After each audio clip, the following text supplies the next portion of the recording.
যে আব্দুল্লাহর ছেলে মুহাম্মাদের ভয়ে আমরা বাড়ি সারলাম রে মা। কোন সাহসে তুমি সেই আব্দুল্লাহর ছেলে মুহাম্মাদের মাথায় বোঝা দিয়ে এই পাহাড়ের গুহায় হাজির হলে গো মা? এ কথা শুনে বুড়ি থার থার করে কাঁপতেছে, বুড়ির চোখ থেকে পানি ঝরতেছে। বুড়ি বলতেছে, আমার সন্তানেরা, তোমরা কি সত্য কথা বলতেছো? এই মানুষটাই কি সেই আব্দুল্লাহর ছেলে মুহাম্মদ নাকি? সকলে সাক্ষ্য দিলে হ্যাঁ, এই মানুষটাই হলো আব্দুল্লাহর ছেলে মুহাম্মদ। এমন দয়ার নবী আমার,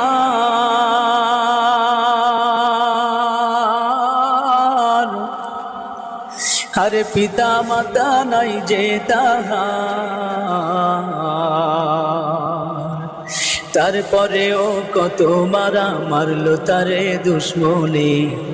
নবী বিনে কে তরাবে ফুল চিরা তো মিজানে। চলো চলো চলো মুমিন চলো নবীর সন্ধানে। নবী বিনে কে তরাবে ফুল চিরা তো মিজানে। নবী আমার জীবন ভরে দিনের লাগি কষ্ট করে, দান দান শহীদ করিল উহুদেরই ময়দানে। নবী বিনে কে তরাবে ফুল চিরা তো মিজানে। চলো চলো চলো মুমিন চলো নবীর সন্ধানে। নবী বিনে কে তরাবে ফুল চিরা তো মিজানে। নবী আমার ডেকে বলে, রে আবু বকর, কতদিন আমার জন্মভূমি মক্কা নগরী ঘুরে ঘুরে দেখি নাই রে আবু বকর। আমার দিল চাইতেছে এই মক্কা নগরী একটু ঘুরে ঘুরে দেখবো। নবী আমার এ কথা বলে মক্কার বিভিন্ন অলিগলিগুলা ঘুরে ঘুরে দেখতেছেন। নবী আমার দেখে একজন বৃদ্ধা মহিলা বিশাল বড় একটি গাটুরি নিয়ে কোথায় যেন যাইতেছে। নবী আমার ডেকে বলে, বুড়ি মা, কোথায় আপনার বাড়ি? কোথায় যাইতেছেন? আপনি দুর্বল মানুষ, আপনার শরীর তো অনেক খারাপ, এত বড় বোঝা নিয়ে কোথায় যাইতেছেন গো মা? বুড়ি তখন ডেকে বলতেছে, কোথায় তোমার বাড়ি ও যুবক? কোথায় তোমার ঘর? তুমি কি জানো না, তুমি কি শোনোনি, আব্দুল্লাহর ছেলে মুহাম্মদ এই মক্কা নগর দখল করে নিয়েছে। আব্দুল্লাহর ছেলে মুহাম্মদের অত্যাচারে অতিষ্ঠ হয়ে আমরা মক্কা ছেড়ে বাড়ি ঘর ছেড়ে ওই পাহাড়ের গুহায় আশ্রয় নেওয়ার জন্য যাইতেছি। নবী আমার তখন ডেকে বলে, বুড়ি মা, আপনি কি কখনো আব্দুল্লাহর ছেলে মুহাম্মদের আপনি দেখছেন?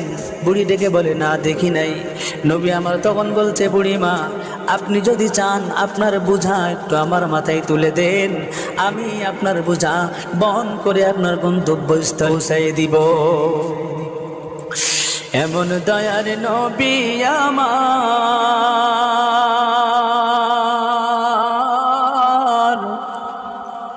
আরে পিতা মাতা নাই যে তাহার,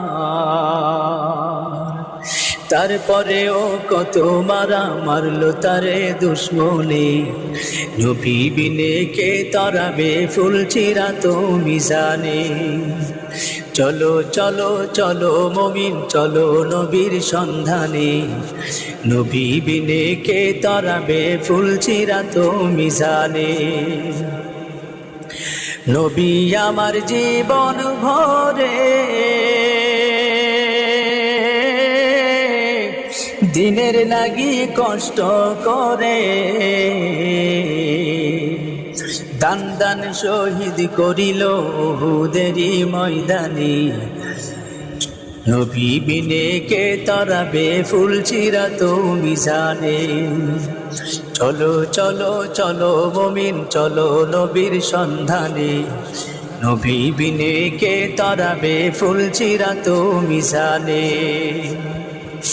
বন্ধুরা আমার, এখন সাধারণ একজন বৃদ্ধা মহিলার বোঝা বিশ্ব নবী সরদার দো জাহান মুহাম্মদুর রাসূলুল্লাহ সাল্লাল্লাহু আলাইহি সাল্লামের মাথায়। নবী আমার আগে আগে যায়, বুড়ি পিছনে পিছনে যায়। বুড়ি ডেকে বলতেছে, রে বাবা, তুমি কত ভালো মানুষ, তোমার চেহারার মধ্যে কেমন যেন মায়া বিরাজ করতেছে রে বাবা। তোমার চেহারা যখন আমি দেখছি, দেখে আমার কেমন যেন মায়া মায়া লাগতেছে রে বাবা। কোথায় তোমার বাড়ি, কোথায় তোমার ঘর? ও বাবা, আব্দুল্লাহর ছেলে মোহাম্মদ কত খারাপ মানুষ শোনো। ওই আব্দুল্লাহর ছেলে মোহাম্মদের জন্য বাড়ি ছেড়ে ঘর ছেড়ে আমরা পাহাড়ের গুহায় আশ্রয় নিতে যাইতেছি। এই সমস্ত কথাগুলা বুড়ি বলতেছে। নবী আমার কোনো কথা বলে না। পাহাড়ের গুহায় যখন পৌঁছাইছে, বুড়ি ডাকতেছে, আমার সন্তানেরা তোমরা আসো, এই দেখো আমি গাঠটি বোঝা নিয়ে চলে এসেছি। বুড়ির ডাকে সমস্ত সন্তানেরা বেরিয়ে আসছে। কেউ কথা বলে না, সবাই নীরব নিস্তব্ধ হয়ে আছে। বুড়ি তখন ডেকে বলতেছে, আমার সন্তানেরা কেন তোমরা কথা বলতেছো না, কেন নীরব হয়ে আছো? সবাই থরথর করে কাঁপতেছে, কারোর মুখে কোনো কথা নাই, সবার যেন জবান বন্ধ হয়ে গেছে। এর মধ্যে একজন সন্তান ডেকে বলতেছে, রে মা, ও মা, যে আব্দুল্লাহর ছেলে মোহাম্মদের ভয়ে আমরা ঘর ছাড়লাম, যে আব্দুল্লাহর ছেলে মোহাম্মদের ভয়ে আমরা বাড়ি ছাড়লাম, রে মা, কোন সাহসে তুমি সেই আব্দুল্লাহর ছেলে মোহাম্মদের মাথায় বোঝা দিয়ে এই পাহাড়ের গুহায় হাজির হলে গো মা? এ কথা শুনে বুড়ি থর থর করে কাঁপতেছে, বুড়ির চোখ থেকে পানি ঝরতেছে। বুড়ি বলতেছে, আমার সন্তানেরা তোমরা কি সত্য কথা বলতেছো? এই মানুষটাই কি সেই আব্দুল্লাহর ছেলে মোহাম্মদ নাকি? সকলে সাক্ষ্য দিলে হ্যাঁ, এই মানুষটাই হলো আব্দুল্লাহর ছেলে মোহাম্মদ। বুড়ি তখন ডেকে বলতেছে, আমার সন্তানেরা সত্যি সত্যি যদি এই ছেলে আব্দুল্লাহর ছেলে মোহাম্মদ হয়, আমি সাক্ষ্য দিচ্ছি তার চেয়ে ভালো মানুষ, তার চেয়ে সুন্দর আদর্শওয়ালা মানুষ এই মক্কা নগরীতে আর নাই। আমার সন্তানেরা আর এক মুহূর্ত আমি দেরি করতে চাই না। এই মানুষটার ব্যাপারে যা কিছু শুনেছি, আবু জেহেল, আবু লাহাব, উতবা, সাইবা যা কিছু বলেছে সব মিথ্যা কথা, সব বানোয়াট। তারা আমাদেরকে বিভ্রান্ত করেছে। ও বাবা, আর এক মুহূর্ত দেরি নয়, এই মুহূর্তেই আমরা তার হাতে হাত দিয়ে পড়ে নেব, লা ইলাহা ইল্লাল্লাহু মুহাম্মাদুর রাসূলুল্লাহ। বন্ধুরা আমার নবী, আপনার নবী সরদার দো জাহান, এত সুন্দর তার চরিত্র ছিল, এত সুন্দর তার আখলাক ছিল, তার মিষ্টি ব্যবহারে মুগ্ধ হয়ে একজন টাটকা কাফেরও কালেমা পড়ে মুসলমান হয়ে যেত। বলেন সুবহানাল্লাহ।